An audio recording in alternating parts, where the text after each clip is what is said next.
Jacqueline. You mentioned platforms. In today's environment, like what platforms matter to you guys the most in terms of social platforms, I would say? I mean, it sounds trite to say this, but they really all do matter, and they each serve very different purposes for us. So obviously Twitter is all about news, but it's also a great way for us to reach our celebrity ambassadors, as well as to reach the influencers. It's driving everything in the moment. YouTube's all about longer form consumption for us, so we have a lot of our great fandoms that do incredibly well on YouTube. An example of that would be Wild 'N Out. I don't know if any of you are fans of Wild 'N Out, but it is an amazing show. It does well on every platform. We launched the Wild 'N Out YouTube channel this year. It went from 1.1 million subscribers to over 2.5 million in 3 months. Nice. And I have to do a shout out to Tyler Hissey and Sarah DeFilippis, who are the digital and social leads for the brands that are in the room. It's all about them looking at how do we serve the consumer, right? At the end of the day, it begins and ends with the consumer, regardless of every platform. So on YouTube, we know they're looking to consume longer form. Snapchat, it's shorter form. IP, again, does incredibly well for us there. We have a lot of our shows there, from Sweet 16 to Cribs, that are the top performing Snap shows. And then Instagram, we've had absolutely explosive growth in the last 2 years on Instagram, up over 300% in terms of followers. And so, each one of those platforms, we create different content for. And so we're looking, how do we super serve our fandoms where they are and give them content that's what they're looking for on those platforms. So it's not a one-size-fits-all approach.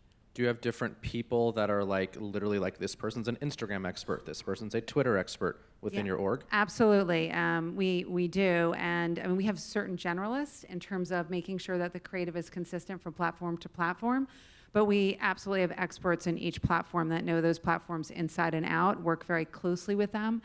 Each one of these platforms are some of our biggest partners. So it's socially, the brands are thriving. We're doing more with stories. Stories has been doing very, very well for us. We're first to market thanks to a lot of the relationships we have. So if you saw IGTV, we were the first award show for VMAs to actually have all of our nominees announced via IGTV. It was right at the outset of that. We're first with Alexa to actually have a category. You could vote through Alexa this year. So we like to be innovative. We serve a younger audience and young at heart audience.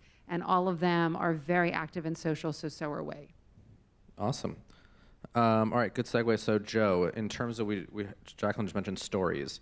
Is stories as a medium or a way to kind of develop and distribute content something you guys are seeing a lot, your brands and partners? Yeah, absolutely. I mean, I think we're seeing stories has really become an established format because it provides enough information and content to be interesting and provocative, but it's not overwhelming at all. And we're seeing just massive amounts of engagement on Facebook and Instagram and Snapchat, et cetera. But I think one of the challenges with stories in general right now is, while it's becoming this established format, the majority of story content is still user-generated, relatively inconsistent, not necessarily brand-friendly. And so the format is established. What we're going to start to see will be increasing high-quality professional content, semi-professional content starting to take advantage of that format. We're going to start to see brands really moving in pretty significantly where they can start to put together more in-depth, longer-form content. I think one of the things that Stories is representing is this notion that longer-form content actually is becoming increasingly interesting. People are moving away from just the snippet headline stuff, which they can get across a range of different platforms and sites. What they really want is to go deeper into content they care most about, and Stories is a great way to start doing that. I guess first part is, do you guys play into video at all within your platform? And if not, how do you play outside? And then also, how do you guys interact with the other platforms as a marketing tool or monetization tool? Sure. Our platform, our core VLOPhead is mostly designed around text. So when we talk about stories, we're talking about, we define it a little bit differently, and that they're chapter by chapter writing.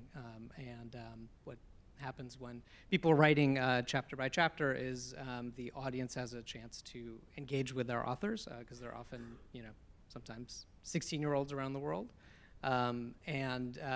We get an incredible amount of engagement as the writers and the readers are talking to each other as that story grows and eventually might be a million-word epic. but it's been in bite-sized pieces, and people get, their phone buzzes when a new chapter's up.